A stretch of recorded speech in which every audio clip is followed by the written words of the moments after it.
So now that I've resolved to change the brake pads and the disc this afternoon, I'm hoping that it won't be too complicated a job. Changing discs and disc pads theoretically isn't that difficult. I've had quite a few cars over the years and have always done it myself. Basically, disc braking systems are fairly straightforward. They're certainly much less fiddly to deal with than changing drum brake components. With drum brakes there are lots of springs and finicky mechanisms and whatnot, whereas discs basically have a disc and a caliper that forces the pads onto the disc, and then they automatically spin off. So what you can see here is you can see the disc, and you can see the caliper is just behind the disc. Now, these discs measure about 8mm in thickness, and I thought they might be 5/16, but they're actually supposed to be 3/8 discs, so about 10mm thick. So they've been machined down by about 2mm over the years, and the reason I'm changing these is because there's a bit of run out or shimmy when I put the brakes on above 60 kilometres an hour, and even when I'm pulling up the traffic light, there's a bit of sort of, well, it's not really wobble, but you can feel a pulsating effect in the pedal. So these are slightly different to what I'm used to sort of working with on other cars.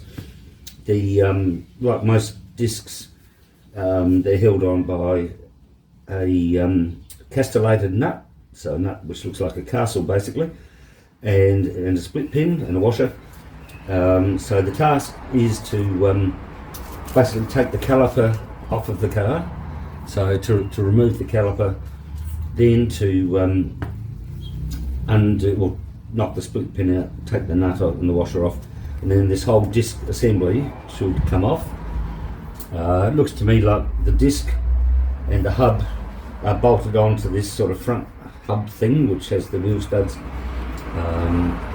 but that sort of looks sensible enough. Now there will be bolts coming from the back through the disc, through the hub, into this this flange here, which has the wheel bolts on there. And yeah, so let's get started. So it looks like there are two 19mm bolts that hold the caliper on. There's one there, which also looks like it holds the steering arm on, and there's another bolt just there.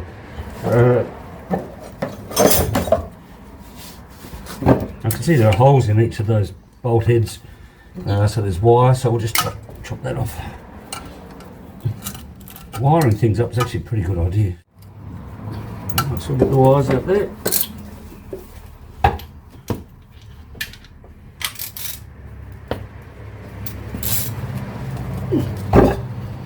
We'll just want to loosen these bolts off. Yep.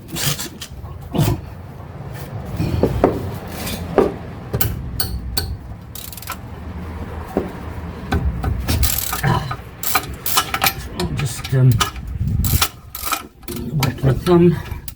These bolts are pretty tight actually, which is good because they're not designed to fall off.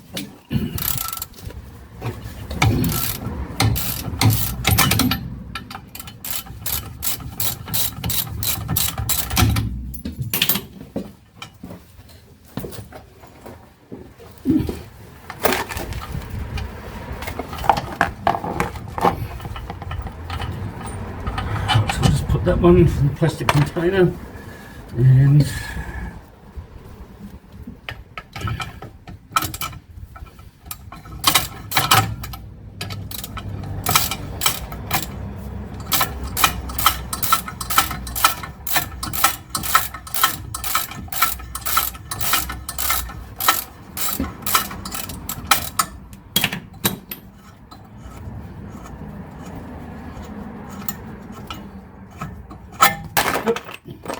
okay, so the shorter one is at the top, so this one bolt find another bolt. So the bigger one was at the bottom. Now theoretically the caliper should be loose. So now I'm going to just take out the split pin on this castellated nut.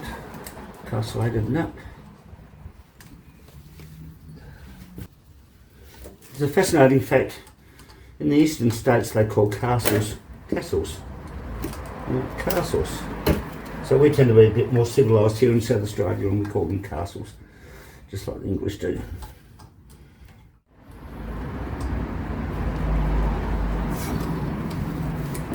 Okay, that's the split pin that's off.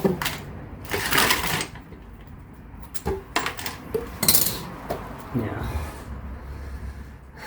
the nut holding the whole disc assembly on shouldn't be too tight, because otherwise the wheel won't go around. So we'll just get a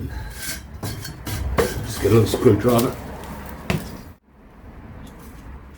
It's a bit of a yucky job because there's also grease and stuff in behind here, so sometimes I wear gloves, sometimes I don't. Generally by the time I remember it's too late, my hands are filthy anyway. Then see the wheel bearing there. We'll have a look. I probably should have got my wheel bearings, but anyway, it's all covered in grease and muck. And then theoretically it should come off. Now, that's moving a bit. Now we'll get this on. Right, there we are.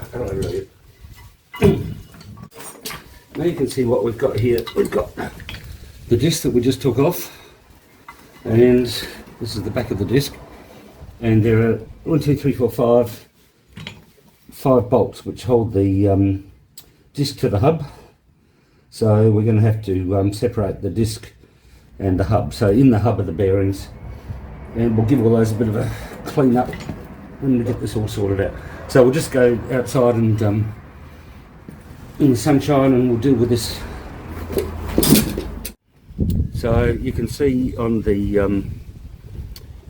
front of the assembly here, we've got 1, 2, 3, 4, 5 nuts, and on the back we've got 1, 2, 3, 4, 5 bolts. So what I'm going to do is I'm going to just undo the nuts and bolts, and then we'll put the new disc on. Well, that's interesting. The nuts don't seem to be a 19 3/4. We've got 11/16 here. Yeah, that's what they are. I might even have to put a spanner on both sides. Oh, it's just what I'm going to have to do.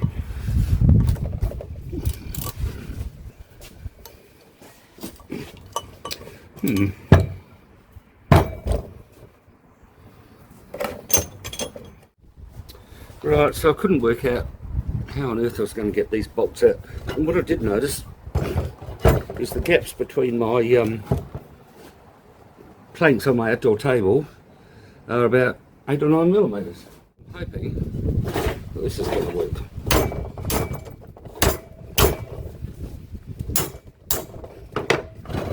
Just maybe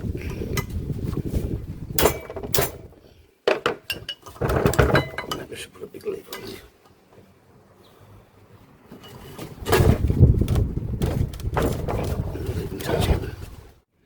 Little pair of multi grips on here is a bit of help, but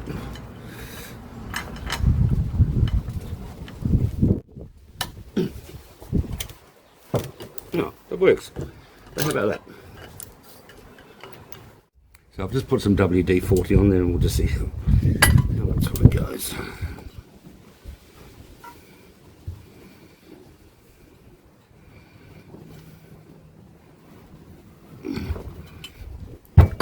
I'll put some more on this side too, now that some of those are loose. You just never know. Good stuff, WD-40. So we'll just leave that for a while. So this job's a bit painful. There's not enough room to get a socket on the bolt, which is on the head of the bolt, which is sort of on the back of the disc. So what I've had to do is put a pair of vice grips on there, or I'm not too sure what you call them, apart from vice grips, multi grips, and an extension bar on the end of this. And I just went next door to see if my neighbour had an oxy set, but he's not home. Because probably a mechanic would have used an oxy and heated up the bolt. Anyway, I managed to, this is the last one out of 5. So I think it's quite ingenious the way I worked out my table was exactly the right, or the table gaps were exactly the right width. So hopefully now the hub will just come off of the disc, which it did. So there you go, there's the hub and there's the bearing in there. See the bearing, and there's the disc, which is sort of worn out. And so that thickness there is almost like a dinner, well, not like a dinner plate, that's probably overdoing the, over-egging the custard, but that's pretty thin. Alright, so I guess the next task is to just try and get as much grease out of here as possible, and then I'll put new grease in. I have noticed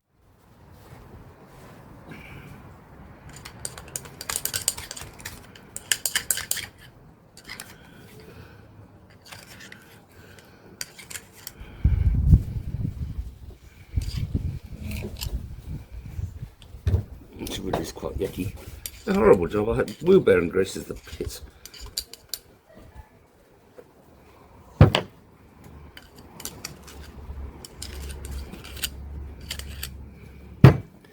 So I mentioned before I haven't replaced the bearings. I probably could, but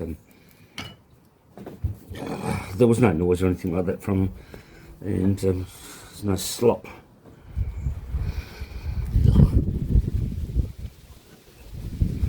This is one of those jobs where you think I should have really put those gloves on after all.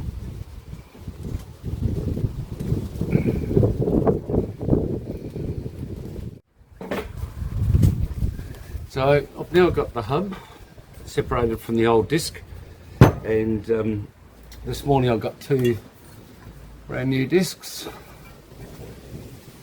So the thickness here is about 3/8 of an inch, which is about 10 millimeters. So I'll just get the other one and I'll show you the difference.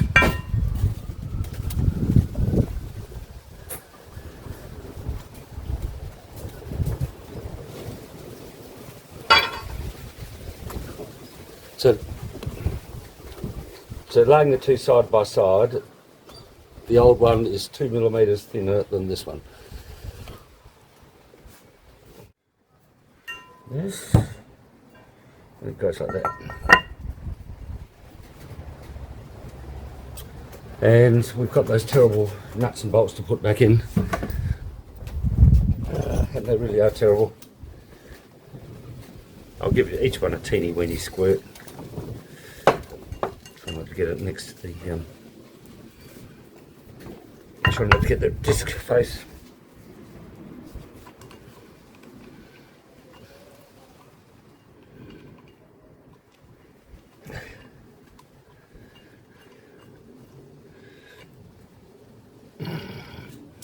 So now 11/16.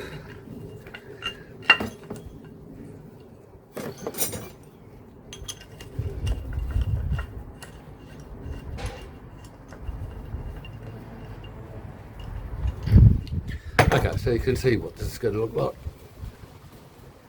So I'm just going to put all those bolts back in again now.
So I've got the two discs mounted to the two hubs, and I bought, oh look at this, some beautiful high temperature bearing grease.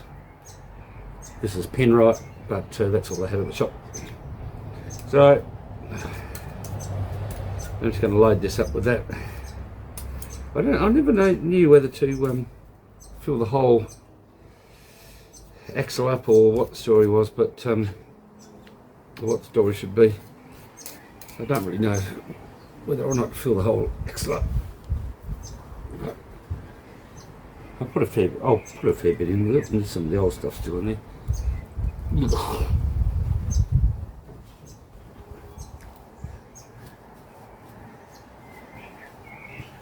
It's a very nice blue colour, this this Penrite glue.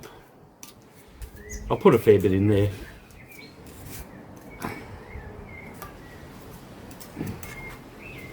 I'd probably be better off using my fingers, but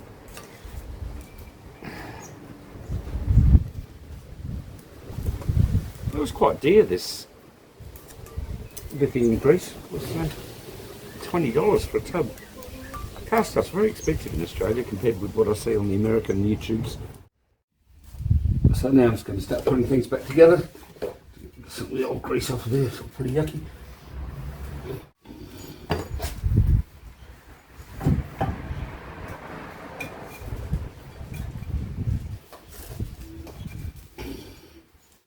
So I've just the tapered roller bearing that goes to the front. I'm just wiping some of the junk off of that, and so that's rolling nicely. There's no rough spots or anything like that. So I'll just plaster that with this lithium grease. So this is a tapered bearing, so you can see the diameter is bigger on one side than the other. So the small side goes in. Put our washer on. Yeah.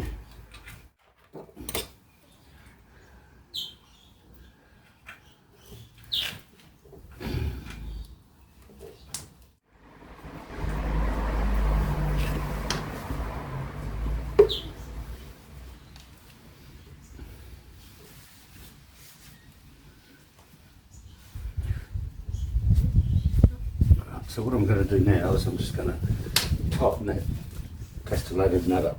I'm going to do it up tight, and then I'm going to slacken it back off again. I really don't like shifters, but do this up as tight as I can, just to seat the disc on the axle. So this is the rear bearing. Just want to seat it properly.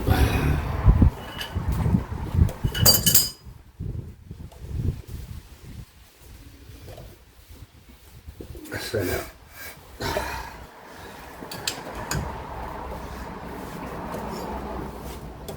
this is bad practice. So that's really tight now, so I'm actually going to, well, I might actually just back that off a little teeny bit.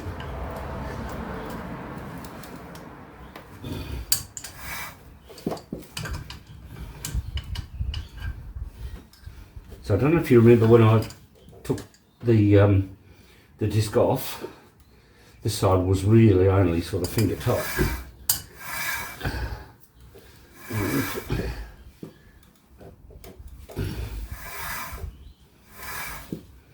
And I reckon that's how I'm going to have it. So I'm just going to get the split pins.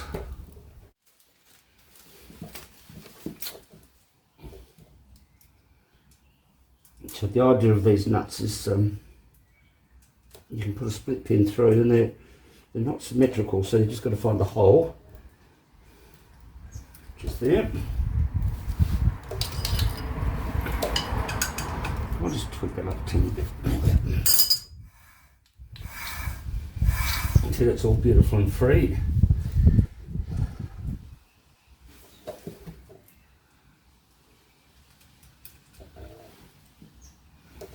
Okay.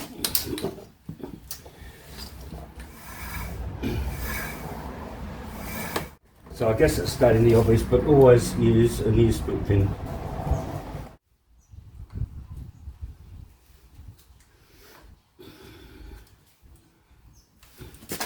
Okay, well that's all lovely.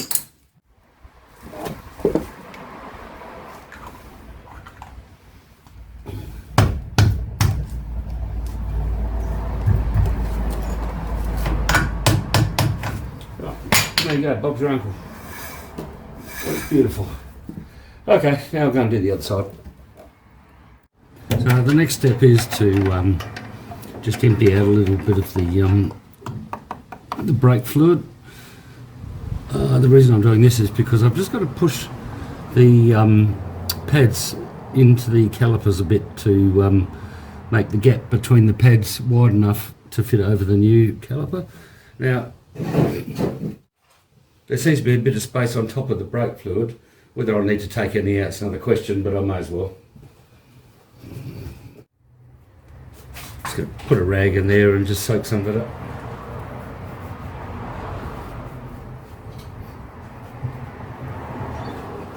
And brake fluid is nasty, so you don't want to get any on your paint, that's for sure. Right, so I've just taken a bit of the brake fluid out of the reservoir. These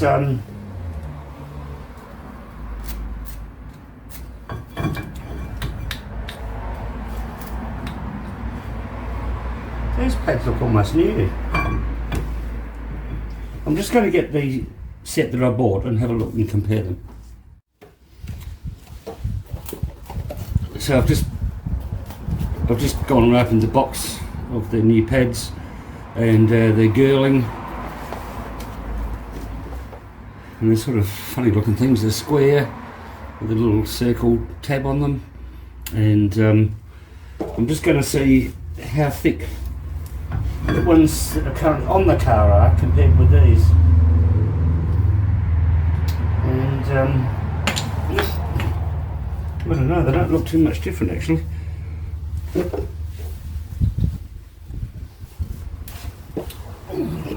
fact, the pads that are on there I think are brand new. Well, brand new, they've been sitting in the car for 15 years. But there won't be anything wrong with them. So what I'm going to do now is use the old 2 screwdriver method to force the pads apart.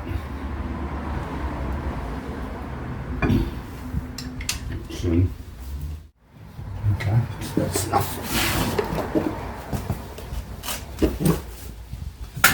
So I'm going to leave the old pads on there and just keep these for a packet of spares, which is quite good really. And if there's an issue, I'll just put the new pads in. So I'm just going to see what the story is here. So there's a few of these little thin washers, 2, 3, 4, 5, and I don't like it when there's 5 or something. I like 4 or 6, but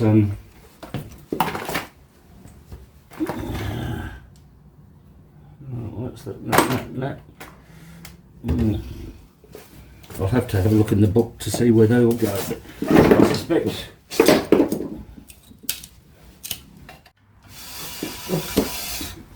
I'll put the other side on and just see what happens there.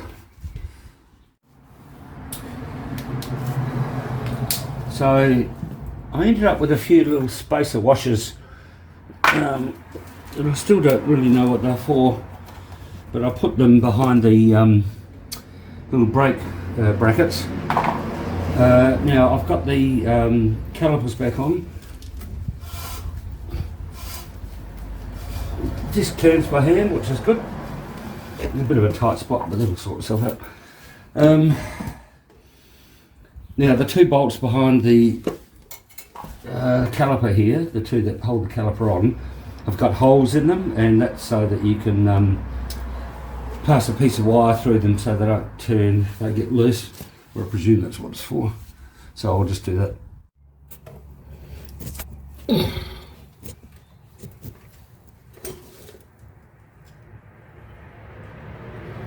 So I guess one thing not to forget is to wire up the two bolts that hold the caliper on.